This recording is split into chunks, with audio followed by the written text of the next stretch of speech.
the Worms war begin? Well, Worms initially started as a one-man project. It was conceived by a chap called Andy Davidson. It was a game that he wrote as a multiplayer title, something that he and his friends could enjoy. He actually wrote it while he was still doing his maths A-level at school. I think it was a bit of an ambition or a dream for Andy that one day the game might get published, so he took it to a trade show in the UK. Team 17 stumbled upon it and signed both Andy and the game up. It came in-house, it was developed, it came out first on the Amiga, it was launched in 1995.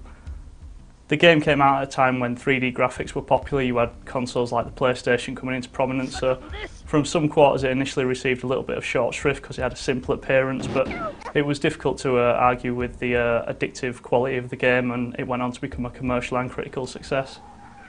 How has Worms changed?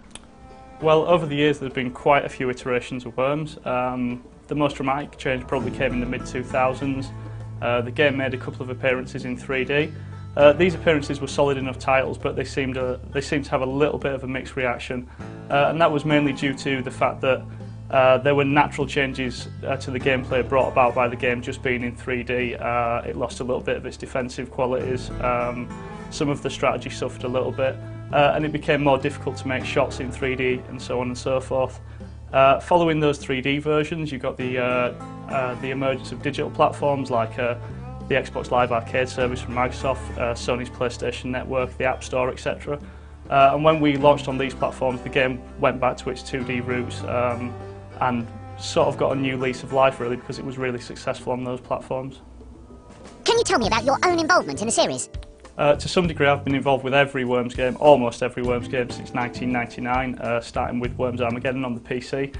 I think my first role as a lead designer was in 2006 with Worms Open Warfare 2 on the PSP and DS. So, if my maths are right, the original was 17 years ago, and brings us to Worms Revolution. Can you tell us more about Worms Revolution? When we first sat down to think about what we wanted to make in this latest Worms game, our first port of call was to establish some aims.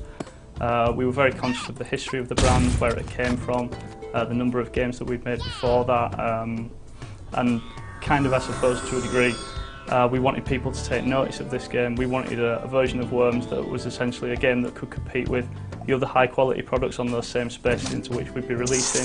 We didn't want to make just another Worms game.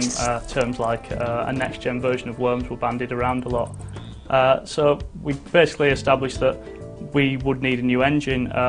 We wanted the 2D gameplay that the series is known for, and we needed some new features that would evolve the brand in meaningful ways.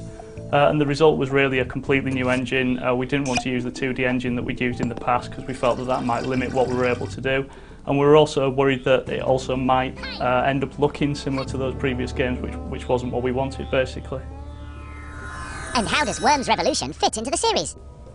Well, creating the game from the ground up, one of the things that we need to consider is that none of the things from the old games are ported across. None of that stuff comes across for free. While we're trying to make something contemporary, at the same time it needs to be recognisable, it needs to feel it, it needs to play like Worms. That's very important to us. We have staff members working on getting the balancing right. They've worked on numerous Worms games such as Worms Armageddon in the late 90s. With the new engine we've got gorgeous high definition graphics. We get a 3D landscape that, thanks to some very clever tech, deforms to the same resolution as the 2D games. The game loses none of its defensive strategy with the landscape being in 3D. If anything, we've got a host of new features such as different types of worm, physics objects, dynamic water. These increase the game's strategy. You get situations in multiplayer games that just flat out can't happen, don't happen in the previous games. Each of these new features as well also allows us to bring something new to the single player experience. We can employ these to make more interesting missions, more interesting puzzles. At the end of the day, I hope the end user feels that we've made something that's recognisably Worms but has a unique freshness to it.